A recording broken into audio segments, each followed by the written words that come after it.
Commander Vex stood tall on the bridge of his warship, the Eternal Dominion. His purple scales gleamed under the soft lights as he looked at the large screen showing a small blue planet. This was his 43rd conquest. Just another primitive world that would soon bow before the Zolthron Collective. The Zolthrons had been conquering worlds for 300 years. Their method was simple and effective. Find a planet with intelligent life, send a warning message, attack before the natives could organize a defense. It worked every single time. Vex pulled up the report on his screen. The planet was called Earth by its inhabitants. The species called themselves humans. They were spread across one world, divided into nearly 200 different nations. They fought among themselves constantly. They had barely started exploring their own solar system. Their technology was basic. Their weapons were crude, perfect prey. Lieutenant Cray approached with a data pad. "Commander, the ultimatum is ready for transmission." Vex nodded without looking up. The ultimatum was always the same. Surrender within 72 hours or face complete destruction. Most species surrendered immediately. The few who fought back never lasted more than a day or two. "Send it on all frequencies," Vex ordered. "Make sure every human on that planet receives our message." The message was sent. It traveled through space at the speed of light, reaching Earth in minutes. Every television, every computer, every phone on the planet suddenly displayed the same message. The Zolthron Empire demanded immediate surrender. Any resistance would result in the extinction of the human race. On Earth, Colonel Jake Morrison was drinking coffee in the North American Aerospace Defense Command Center when alarms started blaring.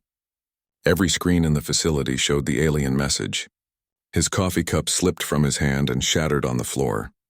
Within an hour, world leaders were gathered in an emergency session. Some wanted to negotiate, some wanted to fight, some wanted to hide and hope the aliens would leave. The debate was fierce and loud, but in a quiet office deep in the Pentagon, General Linda Hayes was not debating. She was opening a file that had been locked away for 60 years. The file was marked with a single word, Omega. She read through the pages quickly. Her expression never changed, but her hands gripped the paper a little tighter with each page. When she finished, she picked up a red phone that connected to only 3 places in the world. The first call went to the International Space Defense Initiative, an organization most people thought only tracked asteroids. The second call went to the Global Defense Research Agency, which officially studied peaceful space exploration. The third call went to a small cabin in Montana, where a man named Danny Cooper lived alone in the woods. Danny picked up on the first ring. He had been waiting for this call for 20 years. "It's time?" he asked. "It's time," Linda confirmed. Danny looked around his cabin one last time. The peaceful life of a retired Marine was over. "I'll be there in 12 hours. Linda made 3 more calls. Each person she spoke to said the same thing. They had been waiting. They were ready. High above Earth, the Zolthron fleet moved closer. 47 warships, each the size of a small city, arranged in perfect formation. Their sensors swept the planet and surrounding space. They detected satellites, a few space stations, and panicked communications from the surface. Nothing dangerous. Nothing unusual. Commander Vex smiled. This would be easier than he thought. What his sensors did not detect were the 300 platforms floating in the asteroid belt between Mars and Jupiter. They had been there for 40 years, hidden by technology the Zolthrons had never seen. Each platform was armed with weapons that could throw metal at speeds close to the speed of light. The sensors also missed the 4 massive shipyards on the far side of Earth's moon. The side that never faced the planet. The side where humanity had been building warships in secret since 1962.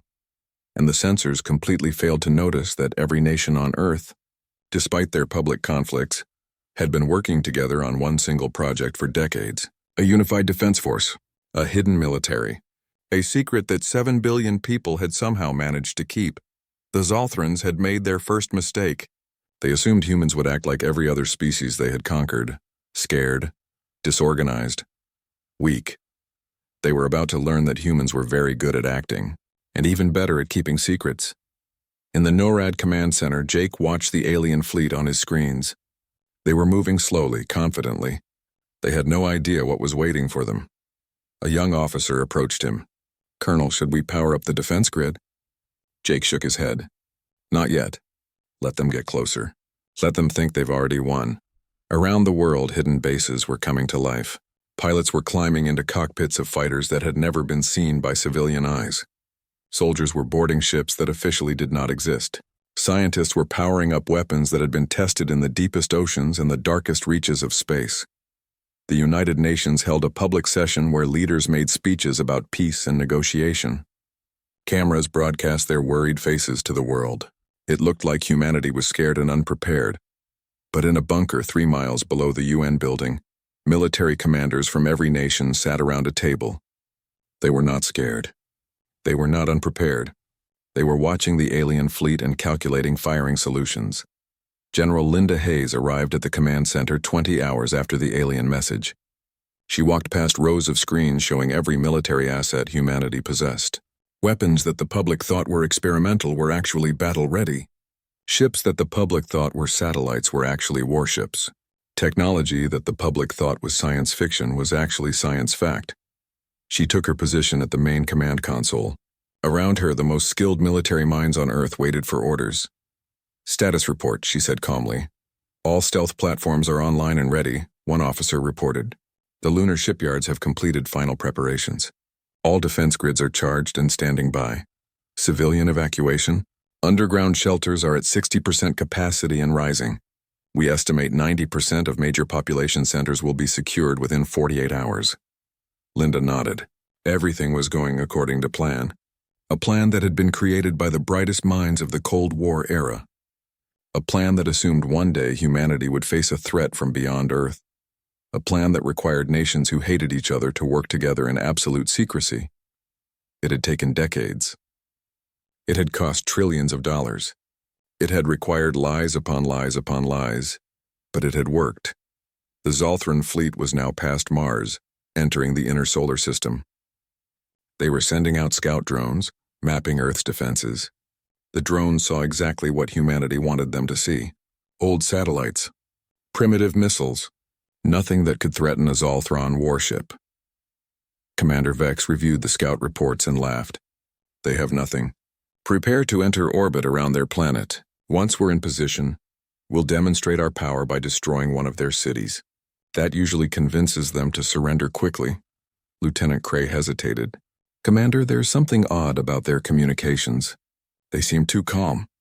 Vex waved a clawed hand dismissively. "They're in shock. It's normal. Every species goes through the same emotions. Disbelief, fear, acceptance. By tomorrow, they'll be begging us to spare them." But Cray was right to be worried. The human communications were too calm, too organized. It was not the chaos of a civilization facing extinction.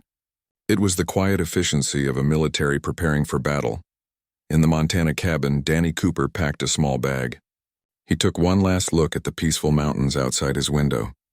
He had spent 20 years trying to forget the things he had done in the service of his country. Now he would have to remember it all. His phone rang again. It was Linda. "Danny, I need you to tell me I'm making the right choice." He understood what she was really asking. The plan they were about to execute was brutal.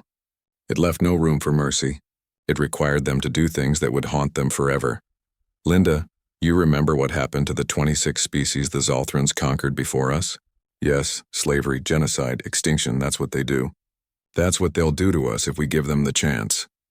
He paused. "You're making the only choice. The hard choice. The necessary choice." Linda was quiet for a moment. Then she said, "Thank you." She hung up and turned to her command staff. "All units are to maintain stealth protocols until my direct order. We let them get close. We let them feel safe. And then we show them who we really are." The trap was set. The prey was walking in. And soon the Zolthrans would learn that on Earth humans were not the prey. They were the predators. The Zolthran fleet stopped just beyond the moon's orbit. Commander Vex expected silence or perhaps desperate pleas for mercy. Instead, he received a formal communication from someone who introduced himself as Secretary General Martinez of the United Nations. The message was polite, almost friendly. Martinez spoke slowly and clearly, as if talking to a respected colleague rather than an invading force. He requested a meeting to discuss terms of Earth's surrender. He suggested that the Zolthrans send a diplomatic ship to negotiate the details. After all, civilized species should talk before fighting. Vex found the message amusing. Civilized. These primitives used that word as if they understood what it meant. But military protocol required him to accept diplomatic requests. Every species deserved a chance to surrender with dignity, even if they would end up as slaves anyway. "Send the diplomatic cruiser," Vex ordered. "Ambassador Thex will handle the negotiations. It should take less than an hour to finalize their surrender." The Zothron diplomatic ship was smaller than the warships, but still impressive. It moved toward Earth, its sensors constantly scanning for threats. The scans showed primitive missiles that could barely scratch Zothron shields, a few defense satellites with old-style weapons. Nothing concerning. What the scans did not show were the 6 fighters that launched from a hidden base deep in Earth's ocean. The fighters were small and sleek, designed to look like expensive civilian craft on any scan. They moved to escort the Zothron ship, guiding it toward a meeting point. The meeting place was a space station that orbited Earth. To the Zothrons, it looked exactly like what a rich, primitive species would build. Fancy windows, decorative lights, probably a waste of resources on comfort rather than function. Inside the station, Ambassador Thex walked through hallways that seemed too large and too decorated. Humans apparently cared about appearance, another sign of a weak species. Strong species built for efficiency, not beauty. He entered a conference room where 2 humans waited. The first was Secretary General Martinez, an older man with gray hair and an expensive suit. He smiled and offered his hand in the human greeting. Thex ignored it. The second human wore a military uniform covered in colorful ribbons and medals. She introduced herself as Admiral Karen Wells. Her face showed no emotion. Her eyes were cold and calculating. Martinez gestured to comfortable chairs. "Please, Ambassador, sit. Can we offer you refreshment?" Thex sat but ignored the offer. "Let us not waste time with pleasantries. You know why I am here. Your planet will surrender. We will take what we need. Your people will serve the collective. This can happen peacefully or violently. The choice is yours." Martinez nodded slowly as if considering the options. "I see, and if we refuse? Then your cities burn. Your population is reduced by 90%. The survivors serve anyway, but with much less pleasant conditions." Thex spoke without emotion. He had given this speech 42 times before. "How many worlds have you conquered, Ambassador?" Admiral Wells asked suddenly. 26 species across 34 planets, Thex replied with pride. "The collective is vast and powerful." Wells looked at Martinez. "Did you hear that? 26 species. All of them surrendered or were destroyed." Martinez sighed deeply. "Yes, I heard." He looked tired suddenly. "Ambassador Thex, I want to show you something before we continue. Is that acceptable?" Thex made a gesture that meant agreement in Zothran culture. Admiral Wells picked up a small device from the table. It looked like a simple tablet computer. She pressed a single button. In that moment, everything changed. Throughout the solar system, 300 platforms dropped their stealth fields. They appeared on every Zothron sensor simultaneously. The platforms were not satellites. They were weapons. Big weapons.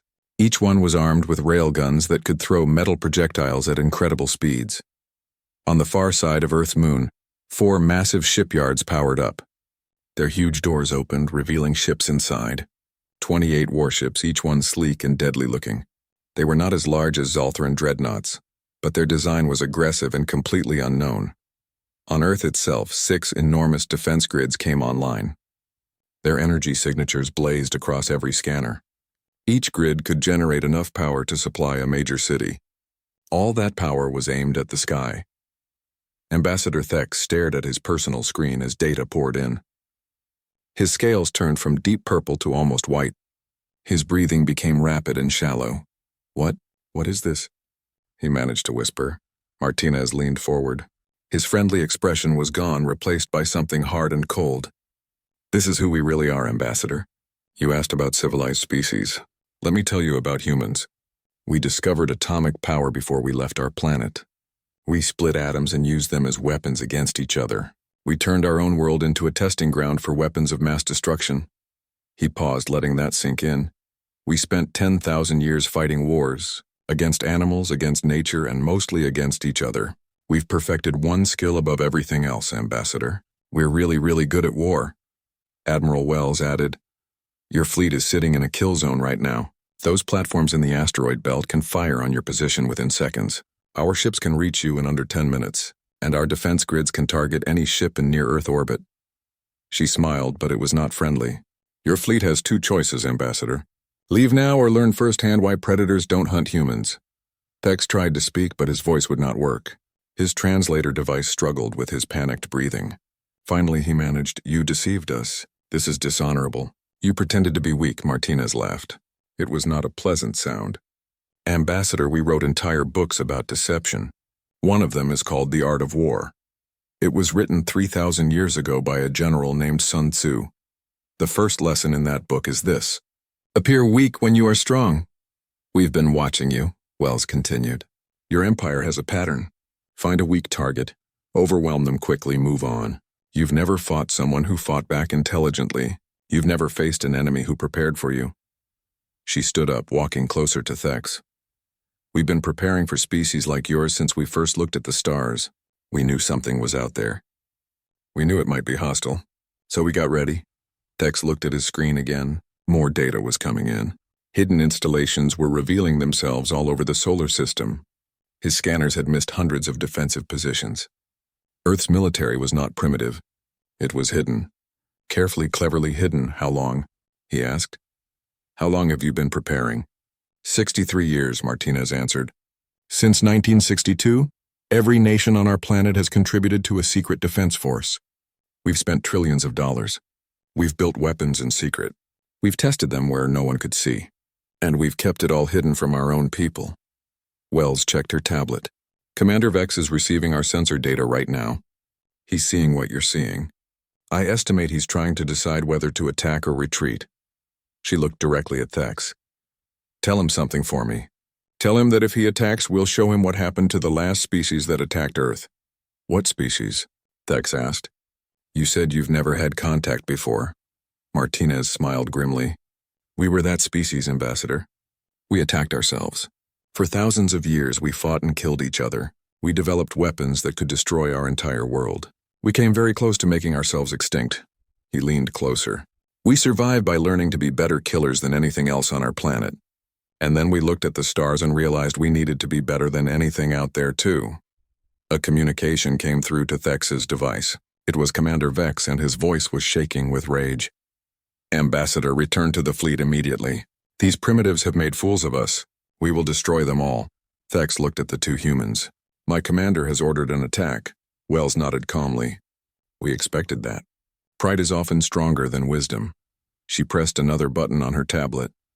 In space, one of the weapons platforms in the asteroid belt adjusted its aim. It locked onto a piece of space debris, a dead satellite that had been drifting for years. The railgun fired. The projectile crossed 1,000,000 kilometers in seconds and hit the satellite dead center. The satellite vaporized. The explosion was visible from Earth. "That was a warning shot," Wells said. "We could have aimed at your ship. We could have aimed at Commander Vex's flagship. We didn't because, despite what you think, we prefer not to kill if we don't have to." Her expression hardened. "But if your commander attacks, we will respond with everything we have. And Ambassador, you need to understand something important. We don't fight wars to win territory or resources. When humans fight for survival, we fight to completely destroy the enemy. No half measures, no mercy. Total annihilation." Martinez stood up. "You have 1 hour to return to your fleet and leave this solar system. If you're still here after that, we'll assume you've chosen war. And Ambassador, I promise you, war with humanity is not something your empire is ready for." Thex stood on shaking legs. His mind was racing, trying to process everything. The Zolthrans had conquered 26 species. They had been unstoppable for 3 centuries. And now these humans, these supposedly primitive creatures, were threatening them. The worst part was that Thex believed them. Commander Vex gave the order he never thought he would give. Retreat. The word tasted bitter, but survival was more important than pride. The Eternal Dominion and 29 other surviving Zolthron ships powered up their faster-than-light engines. "Jump in 30 seconds, the navigator announced. Around the solar system, every Zolthran ship prepared to escape. They would leave, regroup, and return with 500 ships instead of 50. The humans had won this battle, but the Zolthrans would win the war. 28 seconds later, every Zolthron engine went dead. "What happened?" Vex demanded. "The faster-than-light drives are offline," the engineer reported, panic in his voice. All of them. Every ship in the fleet. Something is blocking the quantum field. We need to jump. That's impossible. It's happening, Commander. On the human ship Valkyrie, Lieutenant Sarah Price monitored a special device. It was experimental technology, something that had been theoretical until 6 months ago, a faster-than-light jamming field. It disrupted the quantum mechanics that made faster-than-light travel possible. The device had a range of 1 light hour. It used enough power to run a small city, and it had just trapped the entire Zolthran fleet. Cage is active and stable, Sarah reported. They're not going anywhere. Admiral Wells's face appeared on every human command screen. Her expression showed no mercy. All vessels, this is Wells. The enemy tried to flee. That means they understand they're beaten, but we cannot let them escape. If even one ship returns to their empire, they'll come back with thousands. Protocol Omega final phase, no survivors. There was a moment of silence across all the human ships. The order was clear. Not prisoners. Not surrender. Complete annihilation. One by one, every ship captain acknowledged the order. They understood why it was necessary. They understood what would happen if the Zolthrons went home and told their empire about humanity's weapons. Scott Hayes looked at his crew, young men and women who had trained for years for this moment. They had known this might happen. They had known they might have to do something terrible to save their world. "You heard the Admiral," Scott said quietly. "This stops being a battle now. It becomes a hunt.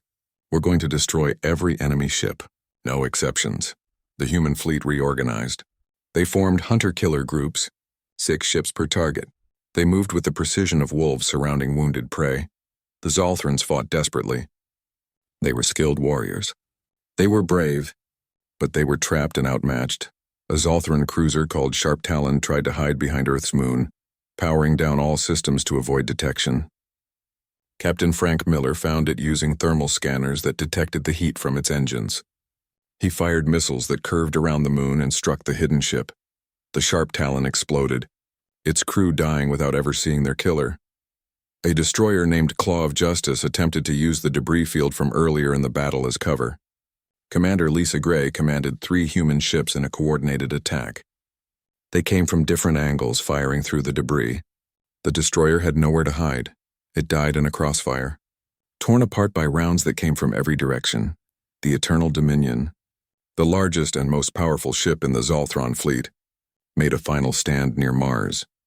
Commander Vex knew he was going to die. He knew his fleet was going to die, but he had one last chance to hurt the humans. He opened a communication on all frequencies. "Humans, I offer you information about our empire. I offer you technology. I offer you anything you want. Just let us live, please." In human military history, there were many examples of defeated enemies begging for mercy. Sometimes that mercy was given. Sometimes warriors found honor in sparing a beaten foe. But this was not that kind of war. Scott brought the Valkyrie close to the Eternal Dominion. Close enough that he could see the bridge through his view screen. He could see Commander Vex standing there, proud warrior reduced to begging for his life. For a moment, Scott felt something that might have been pity. Then he remembered what the Zolthrons did to the 26 species they had conquered. Slavery, genocide, extinction. "Target their bridge," Scott ordered, his voice completely emotionless. "End it quickly!" The railgun fired once. A single round traveling at tremendous speed. It punched through the Eternal Dominion's weakened shields and vaporized the bridge. Commander Vex and everyone in that room simply ceased to exist. The great warship drifted in space, lifeless, its command structure destroyed. Secondary explosions began rippling through its hull. "Target destroyed," Scott reported. "All ships continue the mission." The hunt continued for 8 more hours. One by one, every Zolthran ship was found and destroyed. Some fought to the end. Some tried to surrender. Some just drifted, their crews knowing death was coming. The result was always the same. Destruction. No survivors. No prisoners. No mercy. When it was finally over, 47 Zolthran warships were nothing but debris. Thousands of alien warriors were dead. An entire fleet had been erased from existence. The human fleet had lost 6 ships. Hundreds of human soldiers had died. But they had won completely and absolutely. In the NORAD Command Center, General Linda Hayes watched the tactical display as the last red icon disappeared. Every threat was eliminated. Every enemy was dead. "Ma'am," an officer said carefully, "there's a lot of debris out there. Intact technology we could study. Zolthran computers, weapon systems, shield generators. It could advance our technology by decades." Linda considered that. The temptation was strong. Alien technology could help humanity reach the stars faster. But it was also evidence. Proof that humanity was dangerous.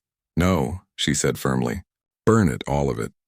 I want every piece of wreckage larger than a basketball completely destroyed. Leave nothing for the Zolthran Empire to find except empty space." The officer looked surprised but nodded. "Yes, ma'am." Over the next 6 hours, human ships systematically destroyed every piece of debris.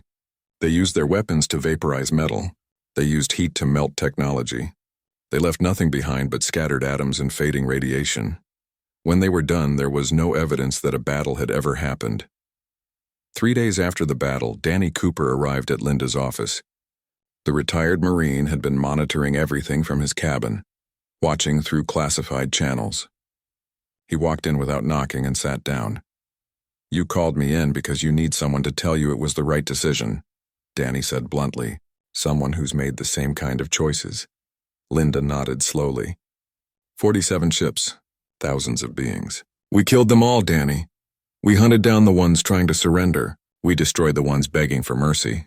I gave the order to commit mass murder, and I need to know I didn't turn us into monsters." Danny was quiet for a long moment. He had fought in wars that most people had forgotten. He had made decisions that still haunted him decades later. He understood what Linda was feeling. "General, do you know what the Zolthrons have done to the species they conquered?" he finally asked. "Yes. Slavery. Forced labor. Some species they wiped out completely when they resisted. 26 different civilizations destroyed or enslaved." Danny leaned forward. "You didn't start this war, they did. You didn't make them come here. They chose to attack us, and you ended it the only way that keeps Earth safe. But the ones who surrendered would have gone home and told their empire everything about our weapons, our tactics, our strength, and then we'd be facing 1,000 ships instead of 50. Danny's voice was hard. "You made the choice that saved 7 billion human lives. That's not murder, General. That's survival." Linda closed her eyes. "When their empire comes looking for their missing fleet, they'll find nothing, just like we planned. They'll search and wonder and fear will keep them away better than any weapon we could build." "You really believe that?" "I know that." Danny stood up. "Linda, you're going to carry this weight for the rest of your life. Every person who gave that order, every pilot who fired on a surrendering ship, every captain who hunted down fleeing enemies. We're all going to carry it. That's the price of protecting home. We pay it so everyone else doesn't have to."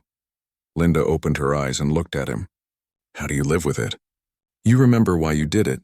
You remember the people you saved, and you never ever forget that the alternative would have been worse."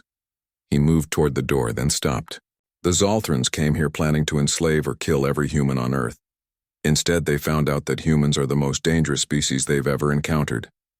That message will spread through their empire, and maybe, just maybe, they'll decide Earth is too dangerous to attack." After he left, Linda sat alone in her office for a long time. Outside her window, Earth continued its orbit. Cities functioned normally. People went to work, went to school, lived their lives. They knew there had been an alien threat. They knew it had been dealt with, but they did not know the cost. They did not know that their protectors had become killers to save them. They did not know that somewhere in the debris field, pieces of ships floated through space, evidence of a battle that officially never happened. That burden would fall on the shoulders of people like Linda, like Scott, like every crew member who had fired weapons at fleeing ships. They would carry the weight of that terrible necessary decision, because that was what warriors did. They made the hard choices. They did the terrible things. The Zolthran fleet moved into attack formation. 47 massive warships arranged themselves in a triangle pattern, energy shields glowing at maximum power, their weapons charged, ready to rain destruction on the planet below. Commander Vex felt confident again. Yes, the humans had surprised them with hidden weapons, but the mathematics were clear. 47 Zolthran capital ships against 28 human ships. Superior numbers? Superior firepower. The computers calculated a 98% chance of victory. The computers were wrong. Lieutenant Commander Scott Hayes commanded the human warship Valkyrie. He sat in the captain's chair watching the enemy fleet approach on his main screen. His hands were steady. His voice was calm. Scott came from a military family. His great-grandfather had fought in a war almost 200 years ago, storming beaches under enemy fire. His grandmother had been a fighter pilot in conflicts that most history books barely mentioned. His father had been a soldier in 3 different wars. Violence and survival were in his blood, passed down through generations. Admiral Wells's voice came through every ship's communication system. All ships, this is Wells. Execute Protocol Omega. Authorization code, Hayes 779er. Show them who we are, Scott smiled. Protocol Omega. The plan that humanity's best military minds had created over decades. Every lesson learned from thousands of years of war, refined and perfected. Every trick, every strategy, every brutal truth about combat. You heard the Admiral, Scott told his crew. Time to teach these aliens what happens when you threaten Earth. Helm, execute attack pattern Morrison 3. The human fleet scattered. To the Zolthrons, it looked like panic. Their computers analyzed the movement and concluded the enemy was breaking formation, running scared. Several Zolthron ships broke from the main group to chase individual human ships. Lieutenant Cray, watching from the Eternal Dominion, felt uneasy.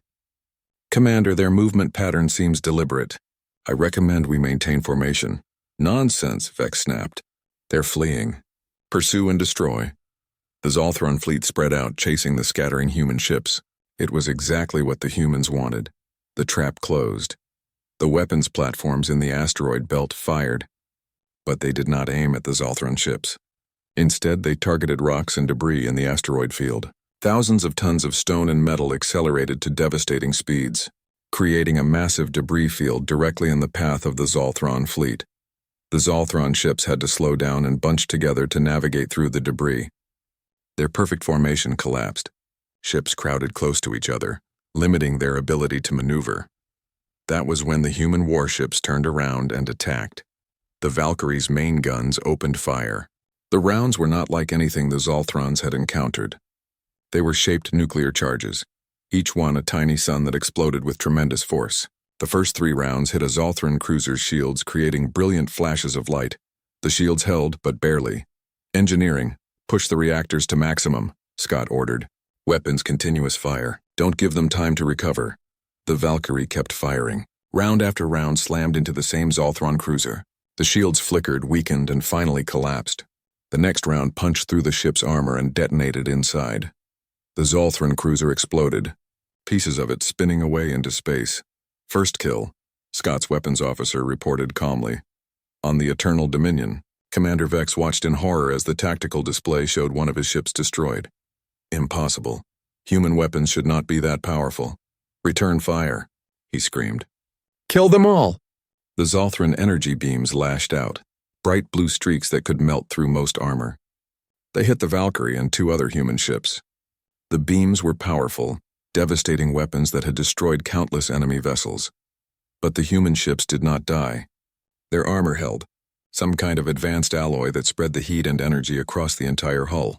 The ships took damage, yes, but they kept fighting. Captain Nicole Ross commanded a human ship called Hammer. She brought her vessel alongside a Zolthron dreadnought, close enough that the 2 ships were almost touching. At point-blank range, she fired a special weapon, a magnetic accelerator that threw tungsten rods at incredible speeds. The Zolthron ship's shields lasted 3 seconds. The armor lasted 2 seconds more. The tungsten rods punched through the hull like paper, tearing massive holes in the ship's structure. Atmosphere vented into space. Secondary explosions rippled through the ship's interior. The dreadnought broke apart, its back snapped in half. Target destroyed, Nicole reported, moving to next engagement. But the real nightmare for the Zolthrons came from the small fighters. Human pilots in one-man craft attacked the much larger Zolthron ships like angry insects stinging a bear. Major Chris Turner led a squadron of 6 fighters against a Zolthron carrier. The huge ship's defensive guns tracked the fighters, firing thousands of rounds per second. By all logic, the fighters should have been destroyed instantly. But Chris and his pilots did not fly like machines. They flew with instinct and intuition. They moved unpredictably, never staying in one place, never following a pattern. The computer-controlled Zolthron guns could not predict where they would be. Stay loose, Chris called to his squadron. Don't think, just react. Make them chase ghosts. The 6 fighters weaved through the defensive fire like dancers. One pilot pulled a maneuver that should have torn her fighter apart from the G-forces. Another flew so close to the carrier's hull that his wing actually scraped the metal. A third did a backwards loop that made no tactical sense but somehow kept him alive. They reached the carrier's launch bay and fired missiles. The Zolthrons shot down 4 missiles. 2 got through. They penetrated deep into the carrier before exploding. Suddenly, the huge ship was bleeding atmosphere and fighter craft, its internal structure compromised. All across the battlefield, the same pattern repeated. Human ships fighting with aggression and creativity against Zolthron ships that followed predictable patterns. Human pilots making split-second decisions against Zolthron computers that could only calculate probabilities. The Zolthrons had better technology in some ways. Their energy shields were more advanced. Their weapons were more powerful. But they had one fatal weakness: they fought like they always fought. They followed doctrine. They did what the computers told them to do. Humans did not. Humans adapted. Humans improvised. And most importantly, humans were not trying to capture ships or territory. They were trying to kill. A Zolthron destroyer tried to retreat toward the edge of the battle. Captain Frank Miller, commanding a human ship called Dark Star, hunted it down. He used Earth's shadow to mask his approach, then fired at the destroyer's engines. The Zolthron ship was crippled, drifting helplessly. Miller did not take prisoners. He fired again, destroying the helpless ship. Commander Lisa Gray coordinated 3 human ships in a complex maneuver. They surrounded a Zolthron battlecruiser and fired from 3 different angles simultaneously. The cruiser's shields could not defend against attacks from multiple directions. The ship was torn apart by concentrated fire. Every human captain understood the mission. This was not a battle to win territory. This was not a fight to capture resources. This was pure survival. The Zolthrons had to be stopped completely, totally, without mercy. Because if even one ship escaped, it would return with reinforcements. On the Eternal Dominion, Lieutenant Cray watched the tactical display with growing fear. 10 Zolthron ships were destroyed. 15 were damaged. The human fleet had taken losses too, but they kept fighting with intensity that seemed impossible. "Commander," Cray said quietly, "they're not fighting to win. They're fighting to kill. Every shot is aimed at critical systems. Every maneuver is designed for maximum damage. They're not soldiers. They're murderers." Vex stared at the screen. Cray was right. The humans were not fighting like any species the Zolthrons had encountered. Most species fought defensively, trying to preserve their forces. The humans fought like they had nothing to lose, because they did not. This was their home. These were their families, and they would rather die than surrender. A human fighter screamed past the Eternal Dominion's bridge, so close that Vex could see the pilot inside. Just for a moment their eyes met. The human pilot smiled. Actually smiled. Then the fighter fired missiles at the Dominion sensor array and was gone, disappearing into the chaos of battle. "Damage report." Vex shouted. "Primary sensors offline," an officer reported, switching to backups, but the backups were less effective. The Eternal Dominion was partially blind now, and somewhere in the confusion of battle, human ships were hunting them specifically. Scott Hayes brought the Valkyrie around for another attack run. His ship had taken damage. Hull breaches on 3 decks, shields at 40%. 2 of his main guns were offline, but his crew was still fighting. His ship was still flying. And the enemy was still dying. "Target the flagship," Scott ordered. "All remaining weapons. Fire everything we have." The Valkyrie and 4 other human ships concentrated their fire on the Eternal Dominion. Nuclear rounds, railgun slugs, missiles, and energy weapons all struck the massive ship within seconds of each other. The Dominion's shields flared bright, holding against the assault. But they weakened with each hit. Commander Vex felt his ship shake with each impact. 6 months passed. Earth returned to normal, or as normal as possible after facing an alien invasion. Most people knew only the basic facts. Aliens had threatened Earth, the military had responded, the aliens were gone. The details remained classified. Then the second fleet arrived. This Zolthron fleet was much larger than the first. Nearly 200 warships emerged from faster-than-light travel at the edge of Earth's solar system. Fleet Commander Zara had been sent to investigate why Commander Vex's fleet had disappeared. She expected to find a conquered world. or perhaps wreckage from a battle. Instead, she found nothing unusual. The star system looked peaceful. The blue planet orbited its yellow sun quietly. Satellites and space stations operated normally, as if nothing had ever happened. No debris, no distress signals, no evidence of any battle. 47 warships had simply vanished. Zara studied her sensor displays with growing confusion. Fleets did not just disappear. There should be something. Wreckage, radiation, bodies. But her scans showed nothing. On Earth, alarms sounded in the NORAD command center. General Linda Hayes, who had been expecting this moment for months, called an emergency meeting of her senior staff. "They're here," she announced. 200 ships this time. Recommendations? Admiral Karen Wells spoke first. "We can fight them. We've upgraded our weapons, improved our shields. The faster-than-light jammer is more powerful now. We could win." "At what cost?" Colonel Jake Morrison asked. "We lost 6 ships against 50. This fleet is 4 times larger.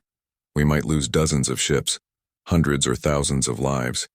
And if we win, what happens when they send 1,000 ships next time?" Captain Nicole Ross, who had been promoted after the battle, offered a different idea. "What if we don't fight at all?" Everyone turned to look at her. "Explain," Linda ordered. Nicole brought up a star chart on the main screen. 6 months ago, we captured data from the Eternal Dominion before we destroyed it. Communication codes, navigation information, diplomatic protocols. What if we use that to negotiate instead of fight? "You want to talk to them?" Admiral Wells asked, surprised. "After we killed their entire first fleet?" "I want to make them afraid," Nicole corrected. "We make contact on our terms. We show them just enough to make them understand we're dangerous but mysterious. We become the species they fear too much to attack." Danny Cooper, attending the meeting by video link, understood immediately. "You want to turn humanity into a legend, a story they tell to scare their children." Nicole nodded. "Exactly. We don't admit we destroyed the first fleet. We just hint that we know what happened. We demonstrate technology they can't explain. We make ourselves seem more advanced and more dangerous than we really are. The plan was risky. It required perfect execution. But it was also brilliant. Instead of fighting, humanity would use psychology. They would win by making the enemy too scared to attack.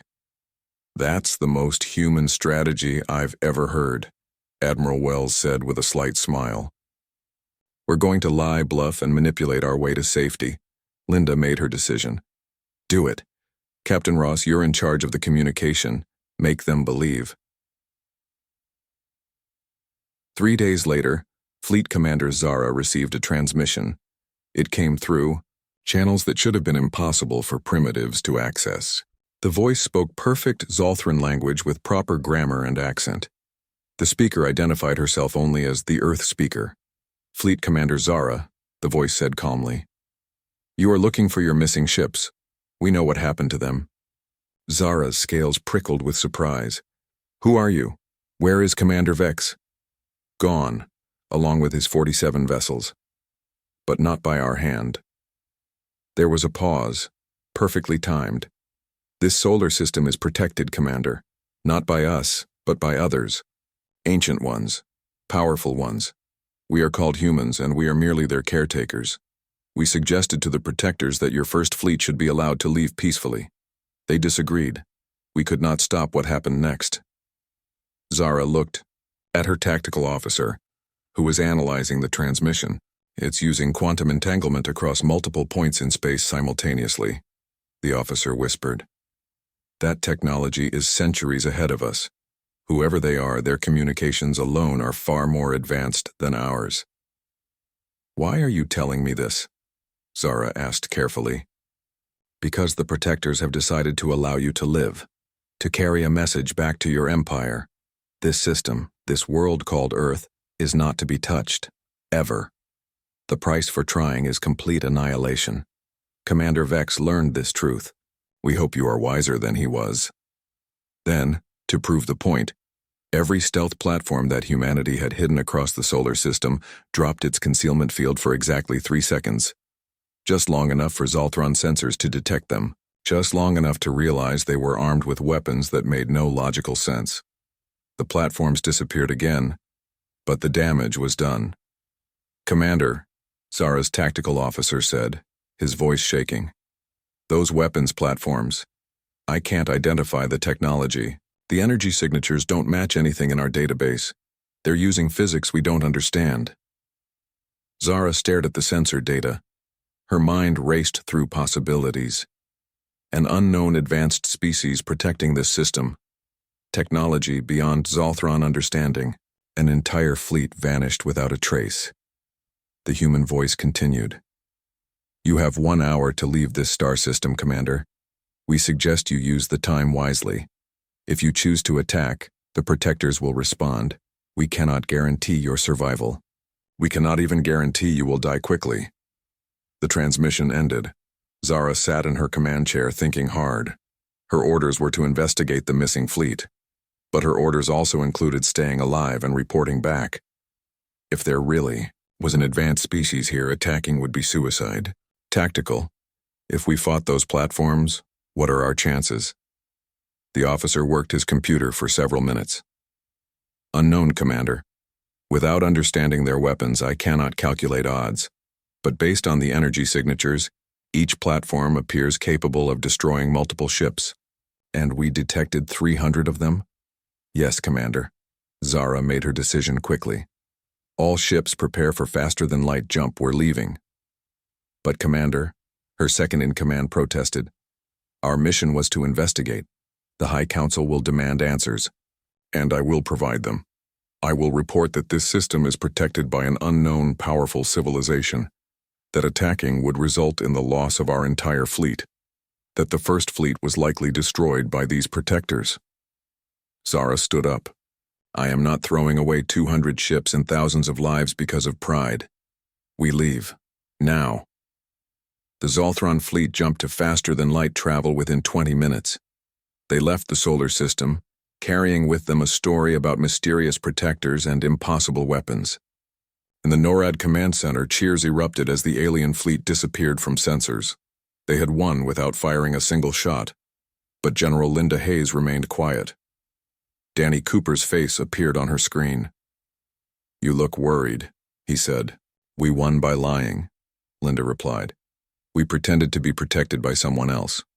What happens when they figure out the truth?" Danny smiled. "Linda, we didn't really lie. We are protected by someone else. We're protected by ourselves, by human creativity, by human intelligence, by our ability to adapt and improvise and survive. That's not a lie. That's exactly who we are."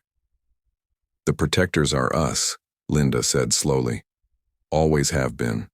We just made the Zolthrons think we were something different. And here's the best part. The more they investigate, the more terrifying we become." Linda did not understand. "What do you mean?" "Think about it," Danny explained. "They're going to go back to their empire and research humans. And what will they find? A species that survived ice ages. A species that fought and killed its way to the top of its food chain. A species that discovered nuclear weapons and almost destroyed itself but somehow survived. A species that spent 10,000 years perfecting warfare." He leaned closer to the camera. "Linda, the truth about humanity is scarier than any lie we could tell. We are the thing that makes other species nervous." He was right, Linda realized. Humanity did not need to pretend to be dangerous. They were dangerous. 10,000 years of constant warfare had created a species that was very, very good at violence. 3 months later, a single Zolthron scout ship returned to the edge of the solar system. It stayed far away, just close enough to deploy long-range sensors. It scanned for 5 minutes, then fled. The scout's report reached the Zolthron High Council weeks later. The mysterious protectors were still there, still armed, still watching. Earth remained on the list of forbidden worlds. Too dangerous, too unknown, not worth the risk. Years passed. Humanity continued to build ships in secret. They developed new weapons. They expanded their hidden bases across the solar system. Not because they expected another attack, but because preparation had become part of their nature. General Linda Hayes retired and passed command to Admiral Karen Wells. On her last day, she stood in the observation deck of the lunar shipyard, watching construction crews work on a new warship. Colonel Jake Morrison, now a general himself, joined her. "Any regrets?" "Many," Linda admitted, "but not about what we did. Never about protecting Earth. The government wants to tell people the truth, declassify what really happened." Linda shook her head. "Not yet, maybe never."